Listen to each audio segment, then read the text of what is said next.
melimpahkan kesehatan dan kesempatan waktu kepada kita semua, sehingga pada pagi hari ini kita dapat berkumpul di tempat yang insya Allah penuh barokah ini dalam keadaan sehat walafiat, bahagia, tidak kekurangan suatu apapun.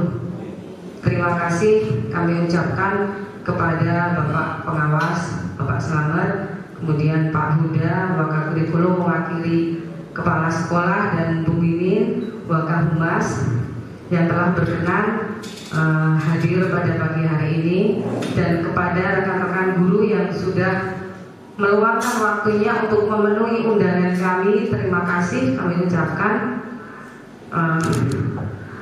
Para tamu undangan, untuk acara diseminasi budaya positif yang diselenggarakan oleh kami calon guru penggerak angkatan 9 Kabupaten Probolinggo ini nanti akan berdurasi kurang lebih 2 jam, insya Allah tidak lebih dari itu. Mohon berkenan dari awal sampai akhir kita semua bisa mengikuti kegiatan ini dengan seksama, begitu. Untuk pembukaan, marilah kita ucapkan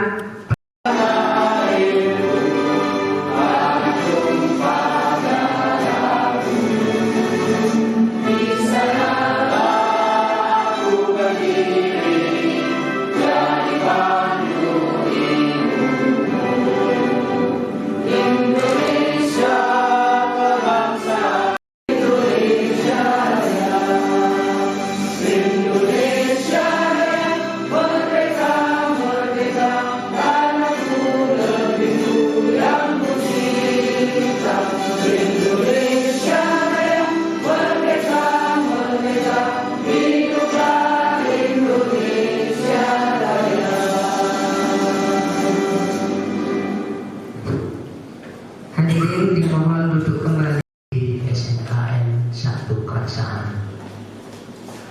sehingga akan tumbuh kembang tentang sesuatu yang baik itu di bidang kurikulum, baik itu di bidang yang lainnya, karakter siswa. Nah, ini salah satu adalah diseminasi ya, penyebaran praktek baik. Dalam arti praktek baik ini di sini adalah budaya positif. Budaya positif di sini kepada itu harapannya dengan demikian salah satu bisa diambil dari guru penggerak ini, bagaimana budaya positif buang sampah pada tempat yang telah disediakan. Hal yang kecil seperti itu bisa kita budayakan. Tidak perlu merubah sikapnya guru harus begini-begini yang terlalu mulut-mulut, tidak perlu. Sesuatu yang kecil sekiranya anak-anak paham terhadap apa konsekuensi kalau anak-anak itu makan makanan yang positif. Nah, budaya positif yang lain banyak sekali. Sebagai contoh, bagaimana kita merubah dalam satu kelas itu untuk memberikan sebuah kesepakatan kelas. Bagaimana kalau saya terlambat masuk kelas, sehingga hal tersebut mempunyai sebuah kesepahaman bersama, ada sebuah konsekuensi yang dia sepakati, dan itu bukan sebuah hukuman. Paham ya? Punishment itu tidak boleh, Bapak Ibu. Yang boleh adalah reward, penghargaan. Penghargaan tidak harus dengan sebuah barang, cukup dengan kata-kata. Boleh, itu bisa. Sukses ya. Dengan berjabat tangan mengatakan sukses ya kepada anak kita, luar biasa pengaruhnya. Itu hal yang kecil. Nah, bagaimana Bapak Ibu CGP ini menerapkan budaya positif, sehingga kalau saya datang kelas terlambat, oh konsekuensinya ini bukan hukuman Bapak dan Ibu. Sama dengan peraturan sekolah, tata tertib sekolah.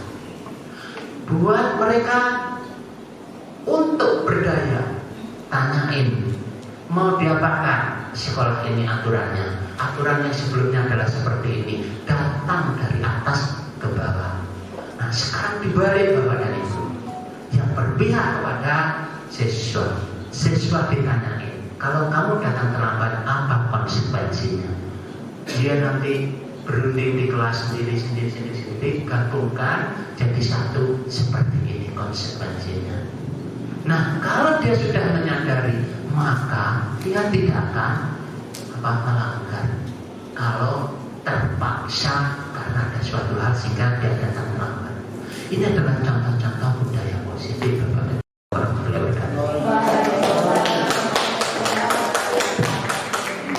Terima kasih kepada diseminasi budaya positif. Kita berdoa kepada Allah, mudah-mudahan apa yang nanti kita lakukan mendapatkan ridhonya Allah Subhanahu wa taala, seperti harapan yang disampaikan Bapak Kurikulum dan Bapak pengawas, berimbas kepada warga sekolah, utamanya kepada diri kita sendiri, menjadi orang yang bermanfaat. Dengan mengucapkan tawassul kepada Rasulullah, mari kita berdoa bersama-sama. Ila hadratin Nabi Mustafa Muhammad sallallahu alaihi wasallam wa ala alihi wa azwajihi wa dzurriyyatihi wa ahli baiti syamillah lahumul Fatihah. A'udzu billahi minasyaitonir rajim. Bismillahirrahmanirrahim. Iyyaka na'budu wa iyyaka nasta'in. Bismillahirrahmanirrahim. Allahumma shalli ala sayyidina Muhammadin wa ala ali sayyidina Muhammad. Tibbil qulubi wa dawaiha wa afiyatil abdan wa shifaiha wa nuril absari wa diyaiha wa qutil arwahi wa ghidaiha wa ala alihi wa sahbihi. Allahumma iftah lana abwaab ar-rahmah, Allahumma iftah lana abwaab an-ni'mah, Allahumma iftah lana abwaab al-quwwah, Allahumma iftah lana abwaab as-sihah wal afiyah, Allahumma iftah lana abwaab al-barakah. Allahumma ij'al auladana wa talmidana wa tilmidana min ahli al-'ilmi wa ahli tuqa wal khair bi rahmatika ya arhamar rahimin. Rabbana atina fid dunya hasanah wa fil akhirati hasanah wa qina adzabannar. Wassallallahu ala sayyidina Muhammad walhamdulillahi rabbil alamin bisirri wa bi karamatil Fatihah.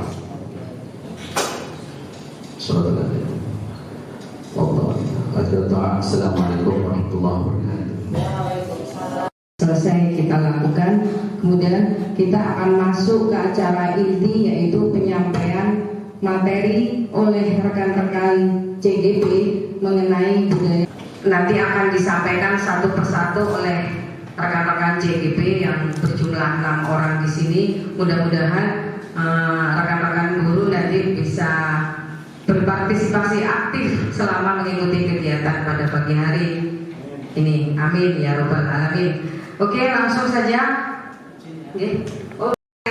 Saya ingin mengajak teman-teman S-Briefing sebentar saja. 5 menit ya, 5 menit cukup. Silakan monggo berdiri semua.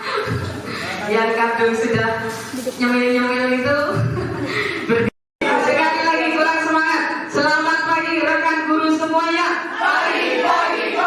Oke, mantap. Angka dan gerakan.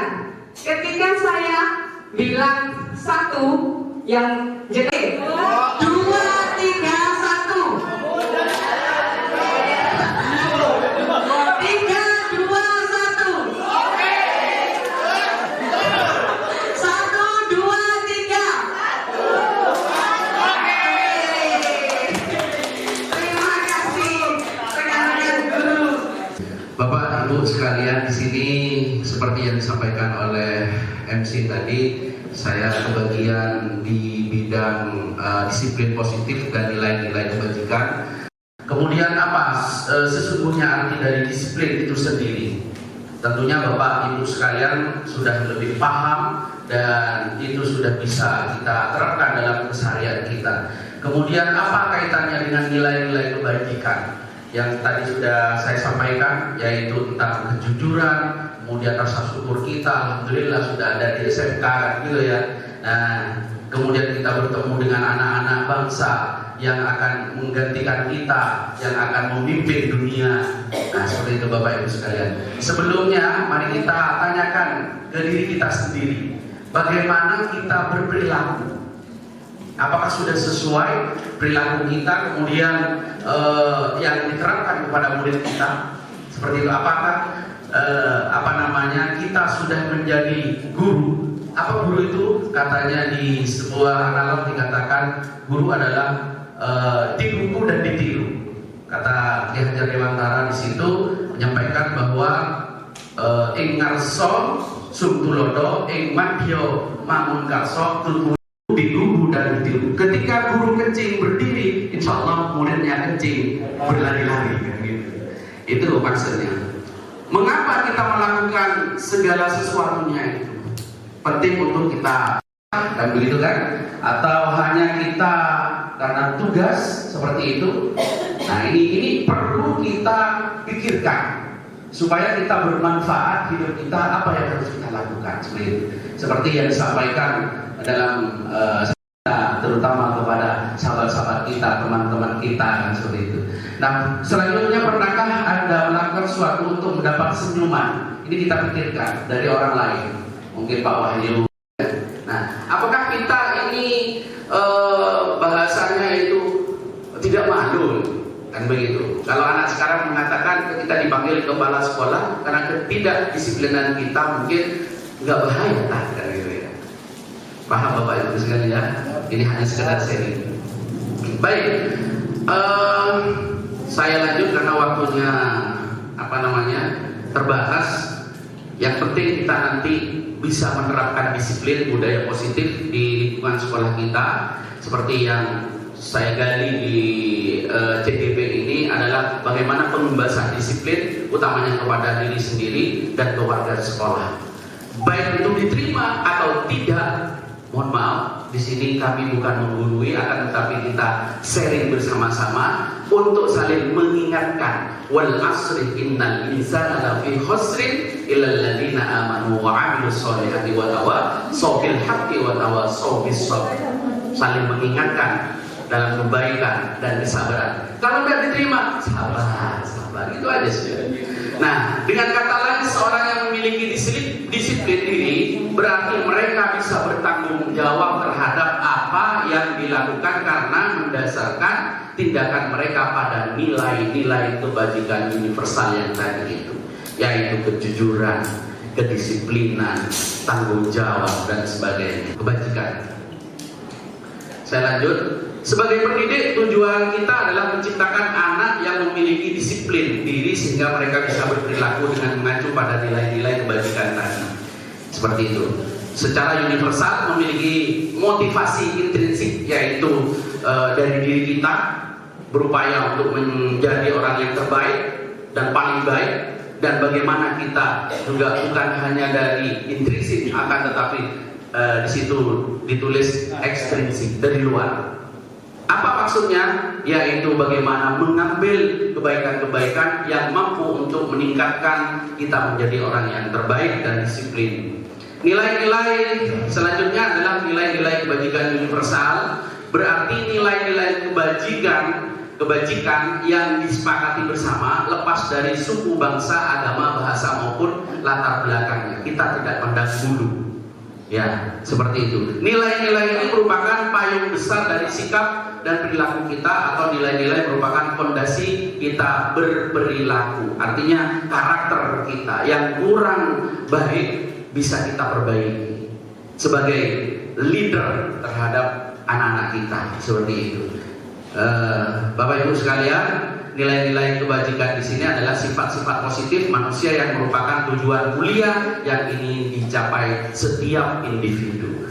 Kemudian bisa disimpulkan bahwa sebagai institusi atau organisasi saling memiliki nilai-nilai kebajikan yang sama karena nilai-nilai tersebut bersifat universal dan lintas bahasa, suku, bangsa, agama maupun latar belakang. Artinya di sini kadang anak-anak menggunakan bahasa ibunya terhadap gurunya, kemudian termasuk kebiasaan-kebiasaan di luar terkadang dibawa ke sekolah seperti itu, kemudian kebiasaan anak-anak yang kurang baik seperti itu maka ditularkan kepada yang lain. Nah, ini bagaimana kita menanganinya?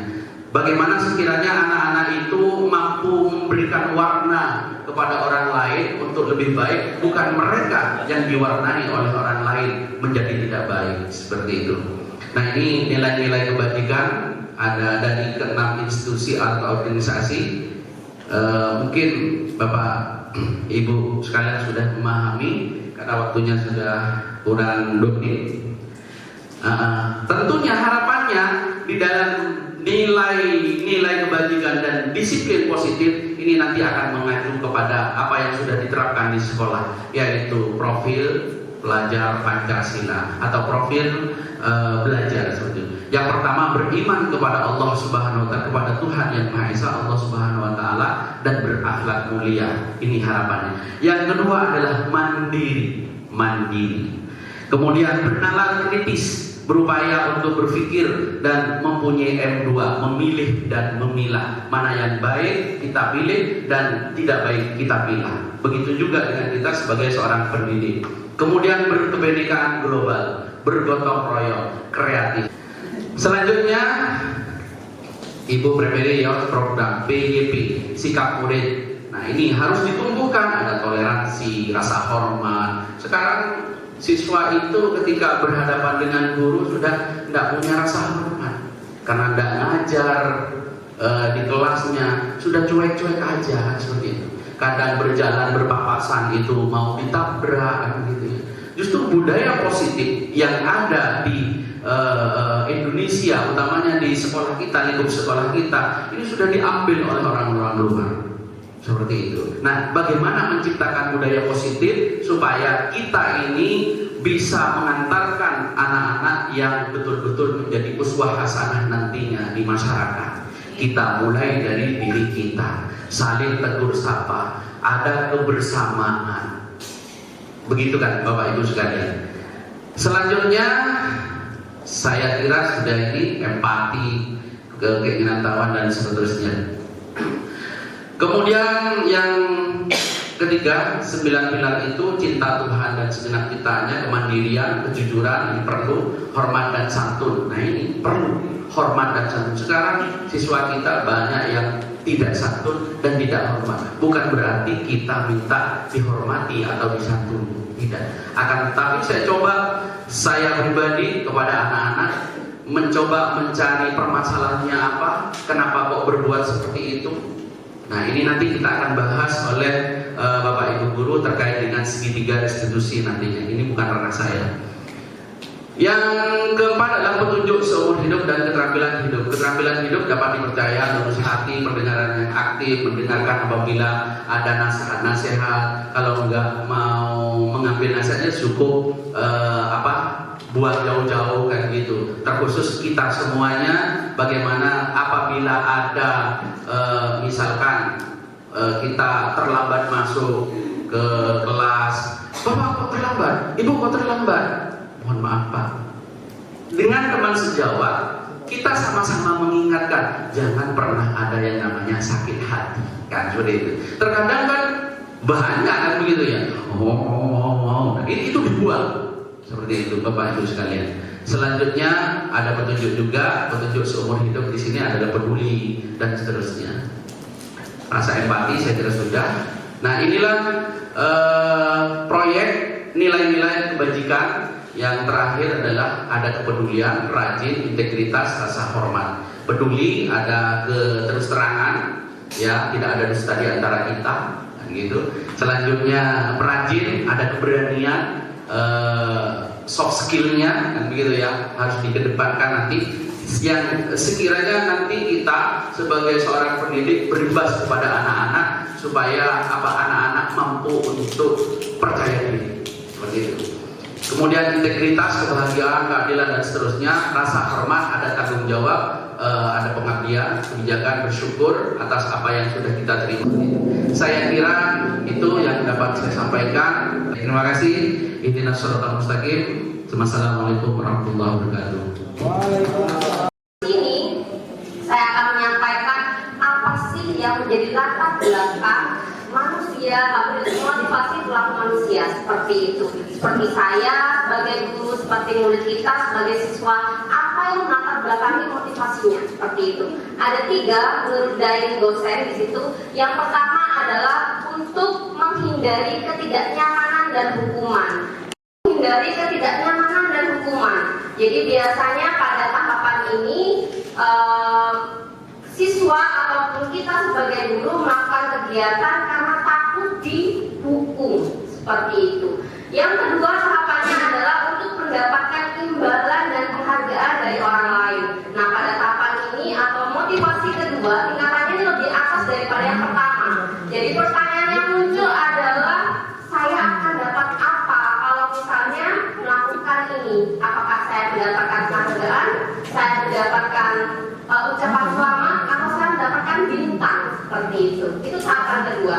Pada motivasi ketiga, kalau yang satu dan kedua ini adalah motivasi eksternal. Karena yang pertama itu karena untuk menghindari ketidaknyamanan dan hukuman, maka yang kedua adalah untuk mendapatkan penghargaan. Sedangkan yang ketiga ini motivasi intrinsik. Jadi di sini untuk menjadi yang mereka inginkan dan menghargai diri sendiri dengan nilai-nilai yang mereka percaya. Maka pertanyaan yang muncul ketika kita berada pada tahapan motivasi ketiga adalah akan menjadi seperti apa saya? Seperti itu. Kalau misalnya saya melakukan seperti ini, saya akan menjadi seperti apa? Nah seperti itu. Nah tujuan dari motivasi ini Bapak Ibu adalah untuk peningkatan disiplin positif pada kita dan pada siswa kita seperti itu. Karena memang untuk menumbuhkan disiplin positif maka kita harus berada pada motivasi ketiga. Bagaimana kita mempunyai motivasi dari dalam diri kita tanpa takut adanya hukuman maupun tanpa adanya penghargaan seperti itu. Nah sebelum kita menerapkan disiplin positif, kita harus juga mengetahui perbedaan antara hukuman dan juga konsekuensi. Sebagai guru, kita dalam penerapan pembelajaran biasanya kita melakukan yang namanya hukuman kepada siswa. Benar ya Bapak Ibu ya? Maka di sini karena kita kurikulum merdeka, kita tidak boleh yang namanya menghukum siswa. itu kita harus bisa membedakan apa hukuman dan juga konsekuensi. Saya kasih contoh, misalnya Rina saat ini terlambat, yang namanya keyakinan kelas yang akan dibahas oleh TGP berikutnya, seperti itu.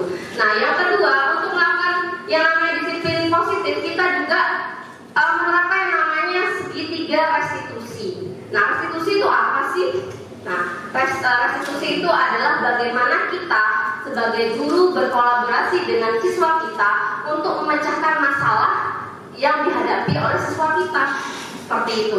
Jadi ada 3 tahapan di situ. Yang pertama ada pengenalan identitas, yang kedua ada validasi kesalahan, dan yang ketiga itu adalah menanyakan keyakinan, seperti itu.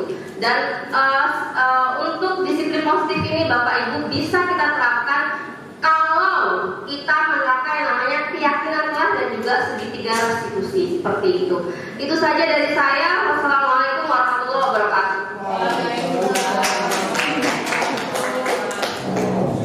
Saya akan langsung lanjut ke materi. Jadi ada 6 materi nanti, kita sudah 2 materi. Kemudian yang ketiga akan disampaikan oleh Ibu Ayu Pindar Arimbi tentang kebutuhan dasar manusia. Monggo Ibu Ayu. Manusia itu ada 5. Yang pertama, bertahan hidup, meliputi kebutuhan dasar akan makan, tempat tinggal, pakaian, keamanan. Yang kedua, love belonging, rasa diterima, ya, meliputi rasa cinta kasih. Seperti Bu Erna yang selalu butuh kasih sayang, sama. Kita semua juga kan membutuhkan rasa disayangi, dihargai, dicintai, seperti itu. Oke. Selanjutnya, freedom atau kebebasan meliputi otonomi pilihan dan kontrol atas kehidupannya sendiri. Jadi bebas milih jurusan apa kalau anak-anak gitu. Kalau Bapak Ibu guru bebas untuk menentukan kalau disambungkan dengan budaya positif, bebas untuk memilih datang terlambat atau tidak ke sekolah. Itu pilihan kita dari diri kita sendiri.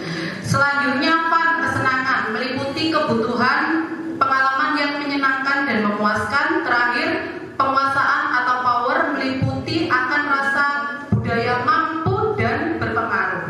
Guru perlu memahami kebutuhan dasar manusia untuk menciptakan lingkungan belajar yang positif, kondusif, dan dapat membantu murid untuk memenuhi kebutuhannya untuk berkembang secara optimal. Jadi materinya sampai di sini Bapak Ibu.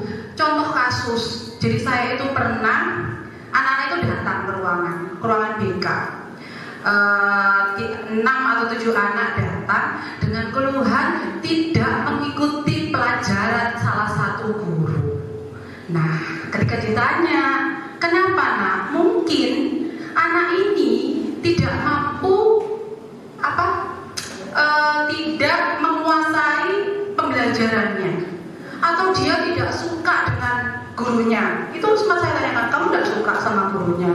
Atau kamu tidak suka gaya ngajar gurunya? Nah, itu nanti kita bahas di segitiga restitusi yang akan dibahas oleh Ibu Erna. Jadi di situ tahapan-tahapan restitusi bagaimana kita membuat anak itu mencari alternatif solusi dari pemecahan masalahnya tersendiri. Seperti itu mungkin bisa ditangkap materi saya yang sangat simpel padat ini, sudah tidak panjang-panjang. Nah, waktunya juga mepet. Sampun Bu Erna masih mau applause dulu untuk Bu Ayu. Materinya Bu Ayu ini luar biasa loh ya, kebutuhan dasar manusia. Yang minta suaranya sedikit saja mungkin dari Bu Wahyu terkait dengan kebutuhan dasar manusia dari Bu Ayu.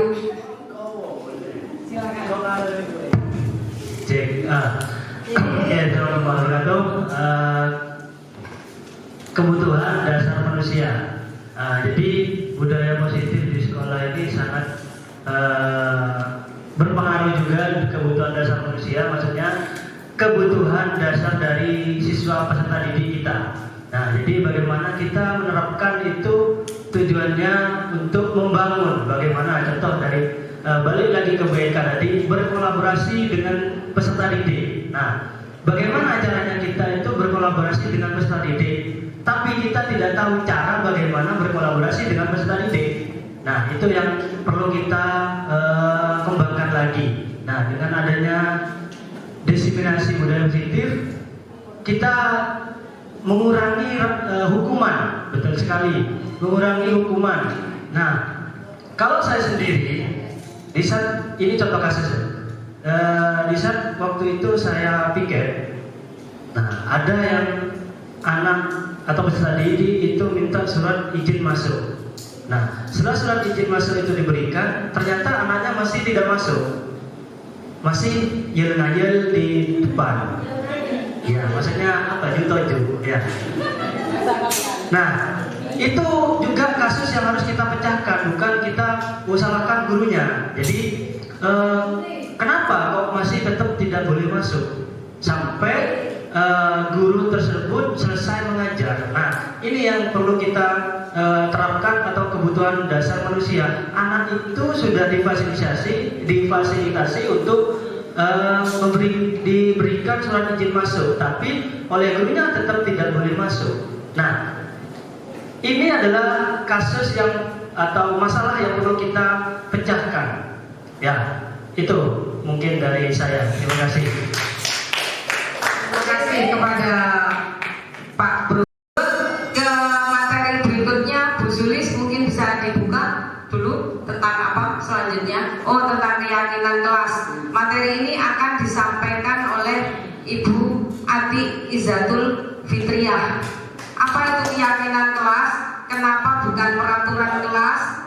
Jadi pemahaman kita nanti akan bisa sama. Begitu Bapak Ibu. Monggo Bu Ati.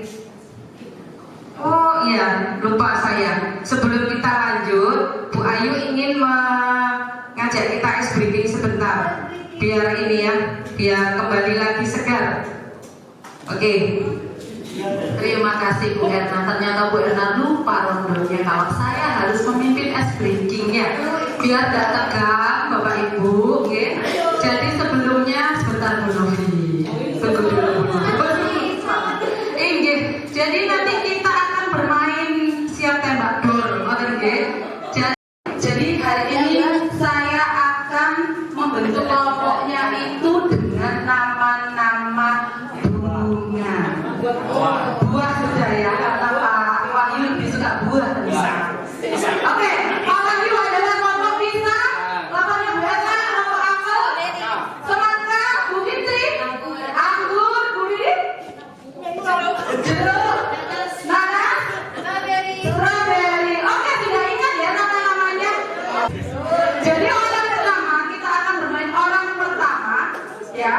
Instruksinya adalah mengatakan siap tembak. Oke? Orang pertama itu siap tembak. Tangan tangannya gimana Bu Er? Kasih contoh Bu Er. Siap tembak. Yang kedua itu orang kedua akan menginstruksikan kata dor. Ya. Orang kedua diingat ya. Dor. Orang ketiga tugasnya adalah menyebutkan nama kelompok lain. Ini kunci loh ya. Kuncinya ya. Yang nomor 3 menyebutkan nama kelompok lain. Bu, diulangi namanya lupa. Oke, saya ulang lagi. Ada kelompok banana alias pisang, ya. Ada kelompok apel, ada kelompok semangka, anggur, jeruk, nanas, strawberry. Ya. Gitu ya. Oke, simulasi lagi.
Strawberry. Siapa Mbak? Ya, jeruk. Siap ya Mbak? Oh lama. Ya. Posisinya sebagai teman atau posisi yang paling ideal sebagai seorang guru itu adalah di posisi manajer. Seperti itu, nggih. Biar tak lama-lama kita sambut CGP selanjutnya. Beliau Bu Ati, Bu.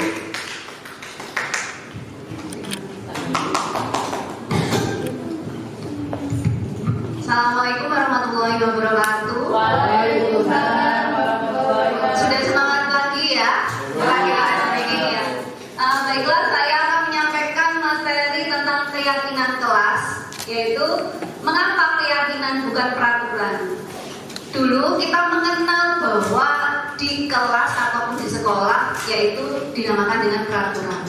Tetapi peraturan itu seringkali dibuat hanya sepihak saja dari guru atau dari sekolah saja. Nah, untuk saat ini kita membuat suatu keyakinan kelas, di mana keyakinan merupakan nilai-nilai kebajikan atau prinsip-prinsip universal yang disepakati bersama secara universal, lepas dari latar belakang suku, negara, bahasa maupun agama. Keyakinan akan lebih memotivasi seseorang dari dalam atau intrinsik. Seseorang akan lebih tergerak dan bersemangat untuk menjalankan keyakinannya daripada hanya sekedar mengikuti serangkaian peraturan. Jadi kalau kita membuat suatu keyakinan kelas ini kita buat bersama-sama dengan siswa. Jadi apa yang diinginkan siswa tentang kelas yang bagaimana, aturan yang bagaimana. Jadi tidak hanya sepihak yang ditetapkan oleh guru atau sekolah saja. Jadi kita buat bersama melalui guru dan anak-anak tentang apa yang akan kita sepakati untuk dijadikan tata tertib yang ada di kelas ini, minimal di kelas. Kemudian akan diterapkan di sekolah. Misal tentang datang terlambat. Kalau anak mengemukakan sendiri keinginannya bahwa dia akan selalu datang dengan tepat waktu dari keyakinan dia sendiri, maka dia akan lebih bersemangat untuk datang tepat waktu, bukan karena terpaksa. Jadi itulah bedanya antara keyakinan dan peraturan yang sudah pernah kita jalani dulu. Kemudian ciri-ciri keyakinan kelas antara lain bersifat lebih abstrak daripada peraturan yang lebih rinci dan konkret. Kemudian keyakinan kelas berupa pernyataan-pernyataan universal yang dibuat dalam bentuk kalimat positif. Dan yang ketiga, keyakinan kelas tidak dibuat dalam jumlah banyak sehingga mudah diingat dan dipahami oleh semua warga kelas. Jadi hanya yang membutuhkan apa yang harus kita lakukan agar kelas kita terlihat kondusif dan bisa berjalan dengan baik. Kemudian keyakinan kelas merupakan sesuatu yang dapat diterapkan di lingkungan kelas tersebut.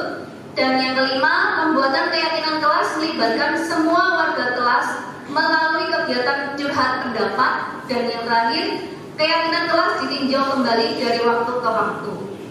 Ya, itulah kenapa kita khususnya terutama bagi wali kelas saat awal kita masuk di kelas yang baru, kita butuh membuat suatu keyakinan kelas agar anak-anak didik kita yang menjadi asuhan di bawah kita itu dengan sadar sendiri bahwa tindakan apa yang akan dia lakukan dia tidak merasa terbebani atau berat. Kalau sudah menjadi keyakinan dirinya sendiri, dia tahu konsekuensi yang akan diterima, dia akan selalu mematuhi apa yang sudah ditetapkan. Karena keyakinan kelas itu dibuat bukan dari guru sendiri atau dari sekolah, melainkan antara siswa dan murid yang ada di kelas itu sendiri. Apa yang perlu dilakukan di situ. Kemudian di sini ada beberapa kalimat peraturan yang menjadi keyakinan, misalkan jangan buang sampah sembarangan. Jangan buang sampah sembarangan. Di situ seperti sebuah kalimat perintah. Kalimat ini harus kita ubah menjadi kalimat positif agar bisa menjadi suatu keyakinan yang bisa kita jalankan dengan tanpa keterpaksaan. Jangan buang sampah sembarangan. Kalimat positif yang bagaimana yang harus bisa kita munculkan di sini? Buanglah sampah pada tempatnya. Jadi kita harus bisa merubah ke kalimat yang positif. Kemudian tidak boleh menggunakan HP di kelas. positif yang bagaimana yang akan kita munculkan? Gunakan HP. Menggunakan HP atas izin guru. Jadi gunakan HP dengan izin Bapak Ibu guru pengajar, gitu ya. Kemudian tidak boleh datang terlambat. Datanglah tepat waktu. Kalau kita bilang tidak boleh datang lambat, akhirnya anak yang dikatakan seperti itu akhirnya merasa tersinggung atau bagaimana, akhirnya dia berat untuk menjalankan untuk datang tepat waktu. Kemudian dilarang melepas sepatu di kelas. Kalimat positif yang bagaimana?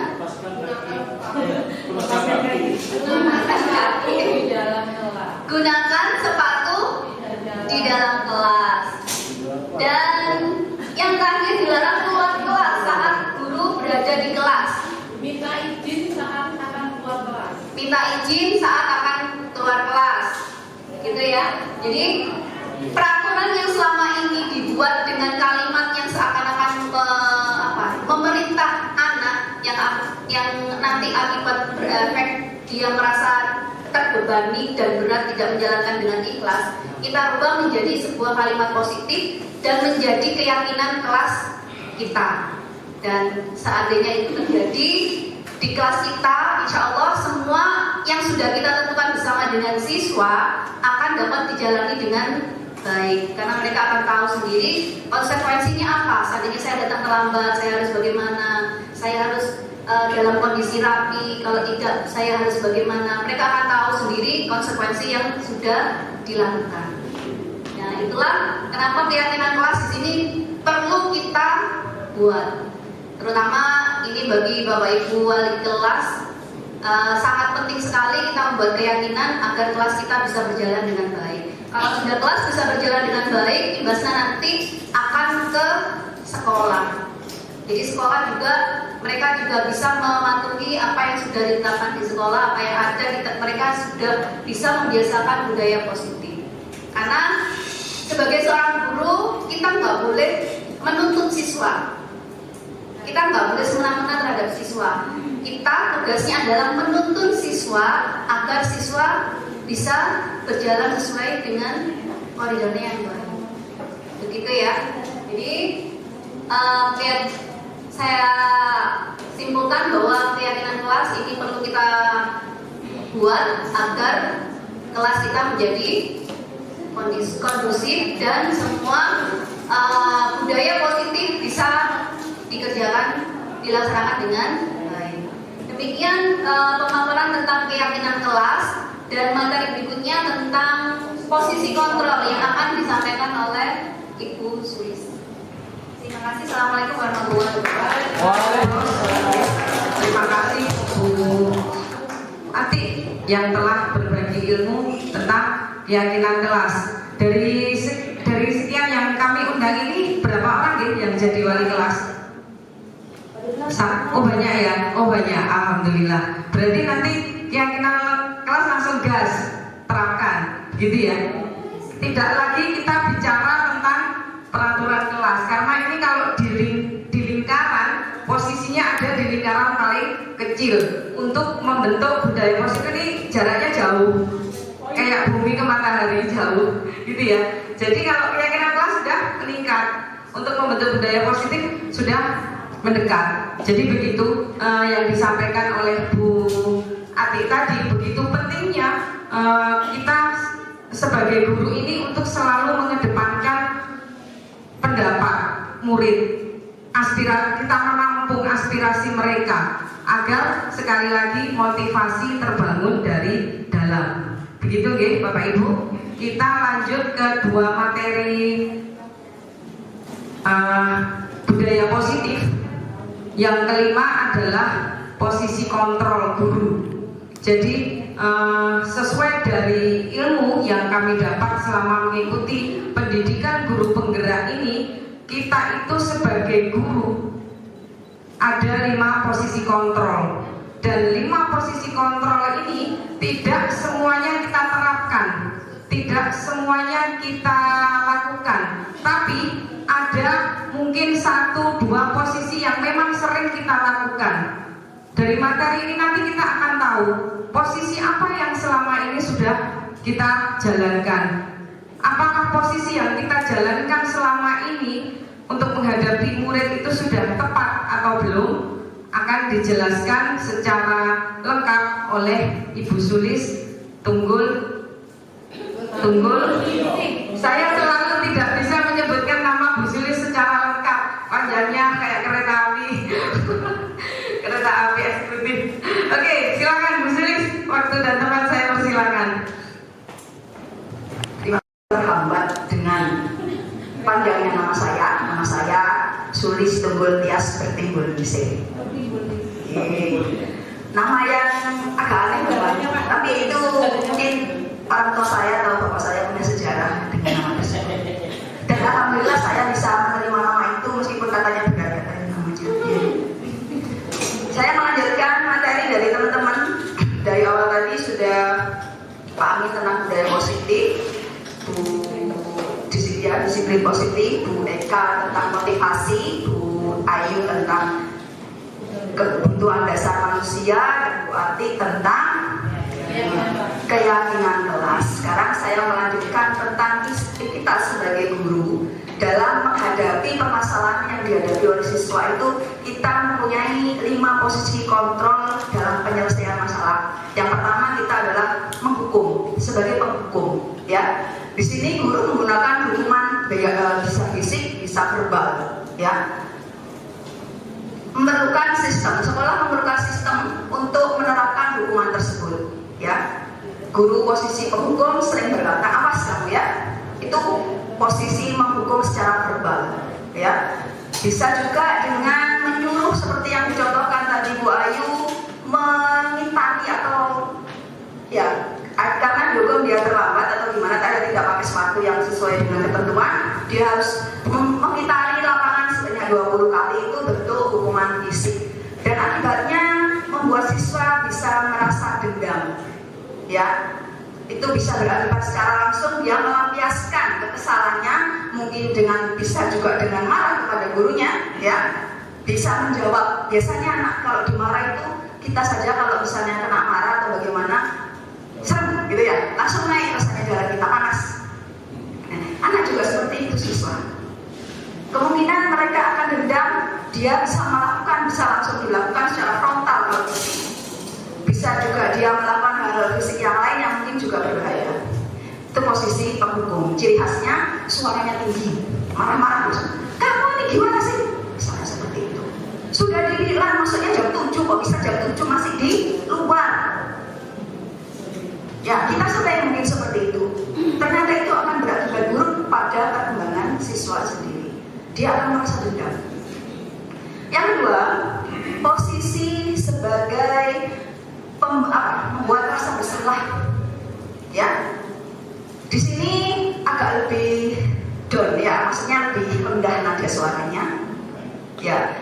Posisi ini biasanya guru bersuara lembut, tapi tidak nyaman bagi siswanya.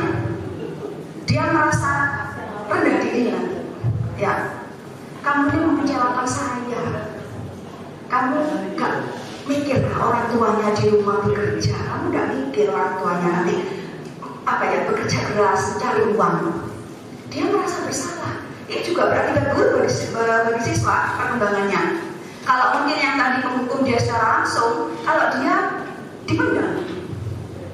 Dengan memendam rasa itu dalam waktu yang lama bertumpuk itu juga akan berakibat buruk. Mungkin banyak kasus-kasus yang sering kita lihat, ada bunuh diri seperti itu. Itu karena dia disalahkan terus. Kamu ini begini salah. Ya mungkin dengan agak rendah di rumah orang tuanya disalahkan terus, di sekolah sama gurunya disalahkan terus. Jadi dia merasa seperti tidak berguna. Akhirnya mutung juga bisa. Ya, sebenarnya yang dua ini penanganan posisi kontrol yang membuat anak kita menjadi gagal. Ya, jadi mungkin bisa diusahakan ini tidak kita lakukan kepada siswa kita, karena dia akan merasa rendah diri, merasa tidak berguna, tidak bermanfaat, sehingga dia tidak akan melakukan hal-hal yang positif nantinya. Karena alah, saya sudah dianggap tidak berguna, saya dianggap salah terus, seperti itu. Posisi kontrol yang ketiga adalah sebagai teman, ya. Guru posisi ini tidak menyakiti murid, tapi secara persuasif itu mempengaruhi. Ada dampak positif dan negatif kalau kita melakukan posisi ini. Yang pertama, dampak positifnya kita dekat. Anak-anak bisa lebih dekat, bisa lebih terbuka kalau dia punya permasalahan. Ini sering saya lakukan memang, ya. Menganggap anak-anak itu sebagai teman kita, sehingga kalau kita istilahnya kita menarik dia untuk menceritakan masalahnya, dia mudah untuk bercerita karena enak diajak ngomong. Misalnya kita, ya, ayo minta tolong Bu Suli ini seperti itu. Dampak negatifnya, kalau misalnya pada saat tertentu dia punya masalah, kita tidak bisa membantunya, dia akan merasa kecewa. Dan juga kita melatih mereka tidak mandiri menyelesaikan masalah. Itu posisi kita sebagai teman, ya. Yang selanjutnya, posisi kita sebagai pemantau. Memantau artinya di sini mengawasi. Berarti ada aturan-aturan yang kita sebagai dasar. Seperti misalnya aturan-aturan yang ada di sini, di sebelah sana itu ya, di bawah tata tertib, itu sebagai dasar kita memantau siswa. Ini loh, kamu melanggar ini, poinnya sekian. Ya, itu pemantau, mengawasi. Seorang pemantau sangat mengadakan perhitungan, catatan, dan data yang digunakan sebagai bukti perilaku seseorang. Dari yang saya katakan itu, konsekuensi logis penerapan positif kontrol adalah murid memahami konsekuensinya. Mereka tahu konsekuensi yang harus mereka jalankan, tanggung jawab yang harus mereka jalankan kalau dia melanggar aturan tersebut, karena sudah ada poinnya. Mereka tahu, ya. Dua posisi ini bagus kita lakukan, tapi kadang-kadang kita memang perlu melakukan. Tapi dilanjutkan lagi pada posisi yang terakhir, yaitu posisi manajer. Ya, kalau manajer di sini kalau kita tahu manajer itu mengatur, kalau di perusahaan ya, mengatur kegiatan usaha. Kalau di sini permasalahannya kita mendampingi siswa, dia bisa menemukan solusi sendiri. Ya, kita tidak memberikan solusi, dia sendiri yang mengemukakan solusi dari permasalahan dia. Dia tahu alasannya dia apa, karena seseorang di sini siswa melakukan kesalahan atau dia melakukan perilaku pasti ada alasannya. Tadi motivasi yang perlu kita jelaskan, apa alasannya? Ya, kita harus gali alasannya apa. Terus kita juga harus mengatakan semua orang pasti punya permasalahan. Itu nanti kita akan bahas pada segitiga restitusi yang akan dipaparkan oleh Bu Erna. Dan posisi manajer ini adalah posisi kontrol guru yang bisa menggunakan segitiga restitusi untuk penyelesaian. Ya, jadi kita tekankan di sini pemantau dan manajer di sini. Kalau manajer itu siswa yang mengemukakan solusi dari permasalahan dia, karena dia tahu alasannya apa, dia punya alasan, dia punya tujuan untuk melakukan itu, sehingga dia bisa menyelesaikan masalahnya. Dia mengemukakan kepada gurunya menyelesaikan masalah tersebut. Itu penekanan dan beda dari pemantau tadi. Kalau pemantau dia konsekuensinya sudah ada, ya sudah ditentukan. Kamu kalau melanggar ini poinnya sekian. Ya, kalau manajer itu siswa yang mengembangkan solusi dari permasalahan yang dia hadapi. Misalnya dalam melanggar, ya mungkin Bu Sri juga pernah terlambat dulu. Kira-kira kamu nanti kalau misalnya terlambat apa yang kamu lakukan? Ya, kan penyebabnya dia sudah tahu, sudah menceritakan saya tidurnya terlalu malam. Berarti solusinya nanti dia mengemukakan sendiri, ya saya tidurnya jangan terlalu malam Bu, nanti biar saya bangunnya tidak terlambat sehingga ke sekolah juga kesiangan, seperti itu. Dia yang mengemukakan sendiri, itu manajer. Ketiga, posisi yang ketiga yang pertama teman, pemantau, dan posisi manajer ini menuju atau membuat sistem menjadi sukses. Kalau yang kedua pertama tadi penghukum dan pembuat rasa bersalah, itu siswanya bisa gagal nanti. Karena kalau bahasanya di sini itu mutung biasanya. Ya, anak-anak itu kalau kita salahkan terus dia mutung. Tidak kok ambuai misalnya gitu. Ya, itu bisa terjadi, dan itu membuat sebenarnya setelah melakukan itu kita sebagai guru ada perasaan menyesal kadang-kadang, ya. Loh, saya kok menghambat cita-cita anak ini, misalnya seperti itu. Membuat rasa bersalah, gurunya sendiri juga merasa bersalah akhirnya. Ya, seperti itu. Mungkin bisa ditayangkan contoh video video Bu Erna dari kelima posisi kontrol ini. Bapak Ibu bisa nanti kira-kira dari video yang kami tayangkan ini posisi apa dari kelima posisi tadi ya? Jadi kami kemarin beberapa hari yang lalu Dadaan tanpa skrip kami bermain peran mengambil posisi kontrol guru. Nanti dengan melihat video ini, mohon Bapak Ibu ini ya, kira-kira posisi apa sih yang kami perankan di situ? Ada 5 kasus di sini dari penjelasan yang sudah disampaikan Bu Sulis, gitu ya. Ini saya mulai dulu, mudah-mudahan suaranya bisa terdengar dengan baik ya. Dari awal. Soalnya nih rekamnya pakai HP, tidak pakai mic. Ya. Sebentar.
Bu Sulis sama Bu Ayu tadi, Bu Sulis itu mempengaruhi untuk dia kalau di sekolah jangan pakai kecuali praktek karena dia jurusan pemasaran pada waktu pernah jadi pramuniaga seperti itu.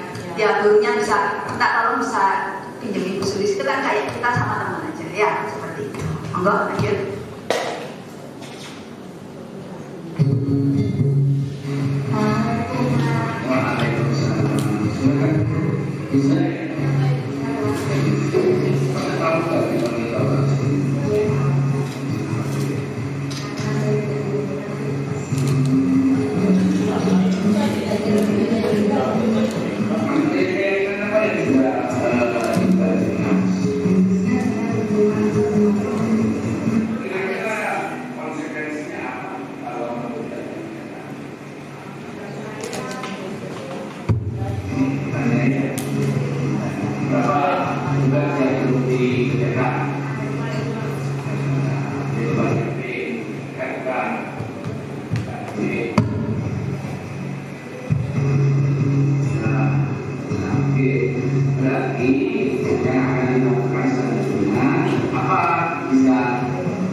tahu ya.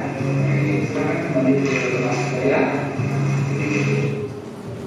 Sebagai apa ini Bapak? Pemantau, ada data-data ya, jadi ada konsekuensi yang harus dilakukan siswa dengan melakukan pelanggaran. Lanjut.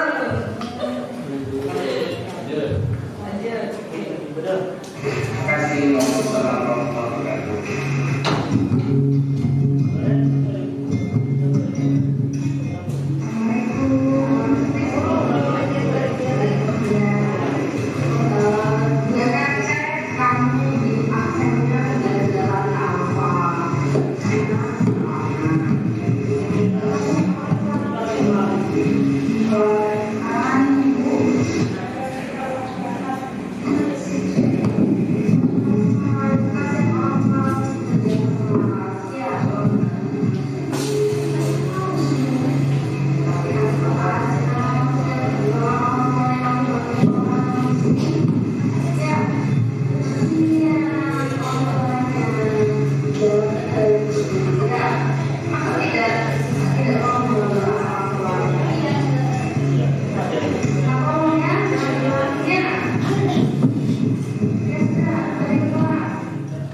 Posisi apa Bapak Ibu?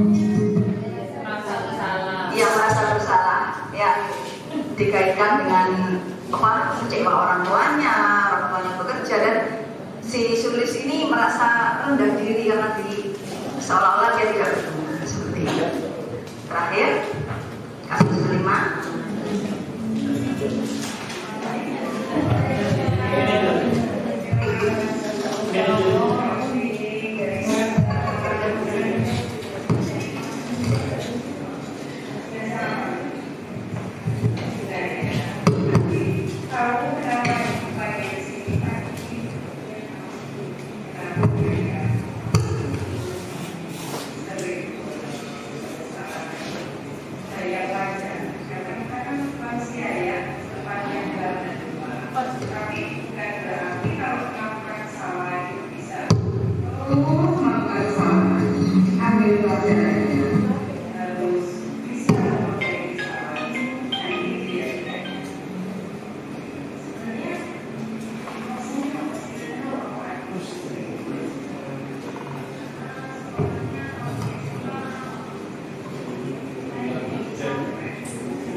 Posisi apa kira-kira ini, teman-teman? Posisi manajer ya, jadi ada validasi data ya. Terus lanjutkan untuk ini, posisi manajer ini ada penerapan segitiga restitusi dan materi tentang segitiga restitusi akan dibawakan oleh Bu Erna. Monggo Bu Erna.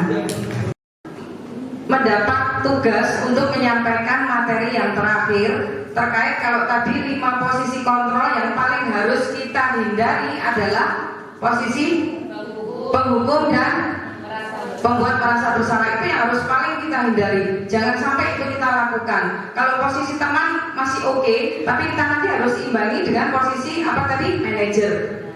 Kalau posisi pemantau itu bermainnya guru ini di ranah peraturan dan konsekuensi. Kalau di manajer itu sudah di ranah kita memang berkolaborasi dengan murid, memandirikan murid. Bagaimana sih ini kalau ilmu-ilmu BK ya Bu Ayu, Bu Rizky, Bu Ira, kita memang sudah mendapatkan ini di mata kuliah kami gitu. Bu Mimin juga pastinya senior kami kan gitu. Nah ini penting untuk kita lakukan. Intinya begitu, bahwasanya memandirikan murid, berkolaborasi dengan murid untuk mencari solusi atas masalah yang terjadi. Itu penting, jangan menghukum, jangan membuat anak merasa selalu bersalah. Segitiga restitusi. Jadi intinya seorang guru harus bisa memposisikan diri sebagai seorang manajer. Dengan menjadi seorang manajer, maka langkah-langkahnya harus bagaimana? Seperti tadi video yang diperlihatkan, posisi saya adalah sebagai manajer. Saya menerapkan 3 tahapan ini: menstabilkan identitas, kemudian validasi tindakan yang salah, dan menanyakan keyakinan. Slide berikutnya, Bu Sulis. Menstabilkan identitas itu bagaimana? Ketika anak-anak membuat sebuah kesalahan, kemudian kita tidak serta-merta menyalahkan anak tersebut, tapi kita coba menstabilkan keadaan. Oke, nggak apa-apa kamu terlambat, wajar kamu melakukan kesalahan, tidak apa-apa, tapi kamu harus belajar dari kesalahanmu. Ayo kita cari solusi bagaimana cara memperbaiki kesalahanmu. Kira-kira kalimat-kalimat seperti itu yang bisa kita sebutkan ketika kita sedang menstabilkan identitas. Paham nggih? Mbok entre telat melolong. Nah, jangan gitu, itu tidak menstabilkan identitas. Balik lagi ke posisi tadi itu, apa? Penghukum, membuat rasa bersalah kan gitu. Jadi harus pakai dengan bahasa yang enak lah didengar di telinganya murid kan begitu. Menstabilkan identitas sampai di sini paham ya penjelasan ya. Kemudian validasi tindakan yang salah. Artinya kita sebagai guru harus mencoba menerima, mengakui kesalahan yang diterima murid itu dengan lapang dada. Untuk kemudian sama-sama kita mencari solusi untuk memperbaiki kesalahan tersebut. Artinya mengakui dan mau menerima kesalahan anak. Kita menjadi proaktif dengan anak, begitu. Itu validasi tindakan yang salah. Kemudian yang selanjutnya adalah menanyakan keyakinan. Ini yang paling penting. Guru harus bisa memancing atau merangsang anak untuk menggali gagasan atau ide. Bahwasanya ketika saya melakukan kesalahan seperti ini, ketika saya datang terlambat atau saya sering berkelahi, kira-kira ide atau gagasan apa yang bisa saya lakukan sehingga saya bisa memperbaiki keadaan, memperbaiki diri. Intinya itu. Siklus ini, 3 tahapan ini harus mampu kita jalankan kepada anak-anak kita. Harus bisa semaksimal mungkin, semampu dan sebisa kita. Jangan balik lagi ke posisi penghukum, karena memang itu tidak akan memunculkan motivasi dari dalam. Tapi kalau posisi kita sebagai manajer, LLM-nya sebagai pemantau lah, kita bermainnya di peraturan dan konsekuensi, tapi belajarnya harus tetap ke manajer, kan gitu. Pemantau manajer dalam segala situasi. Kalau kasusnya berat, tetap harus di sini, kan gitu. Oke, lanjut Bu Sulis.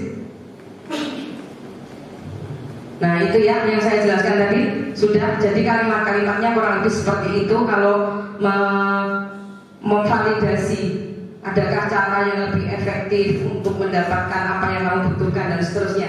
Oke, lanjut Bu Sulis. Oke, ini ada sebuah kasus. Saya ingin penjenengan menganalisis sebentar. Sambil lalu saya bacakan ya. Mira tidak mengerjakan tugas. Nanti kalimat mana yang menunjukkan ini di menstabilkan identitas, mana yang menunjukkan kalimat divalidasi kesalahan gitu. Saya bacakan ya. Mira tidak mengerjakan tugas. Pak Andi tidak bisa mengajar di kelas 8B karena harus mengikuti rapat penting. Kemudian Pak Andi memberikan tugas, namun Mira tidak mengerjakan tugas tersebut. Ia malah tidur dan akhirnya justru tidur sungguhan. Keesokan harinya saat mengoreksi tugas, Pak Andi menemukan hal tersebut. Pak Andi pun memanggil Mira untuk klarifikasi. Selamat pagi Pak Andi. Selamat pagi Mira. Ayo silakan duduk. Kamu tahu mengapa dipanggil Pak Andi ke sini? Mungkin berkaitan dengan tugas, Pak. Pak Andi menjawab, ya benar. Tapi kamu kemarin masuk kan? Iya Pak, masuk. Tapi saya tidak mengumpulkan tugas, kata Mira. Kemudian Pak Andi, Mira, semua orang pernah melakukan kesalahan, termasuk Pak Andi. Namun setiap tindakan kita pasti ada alasannya.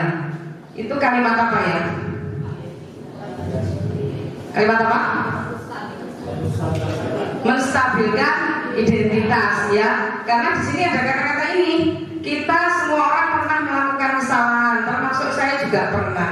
Distabilkan dulu emosinya. Tapi kalau kita ngomong langsung disalah-salahkan begitu, anak akhirnya mentalnya down dulu gitu loh. Mentalnya kena dulu malah nggak mau terbuka. Tapi kalau ini kita seperti memotivasi. Bukan seperti memang memotivasi kemudian membuat anak itu merasa nyaman dulu, tidak terlalu down mentalnya.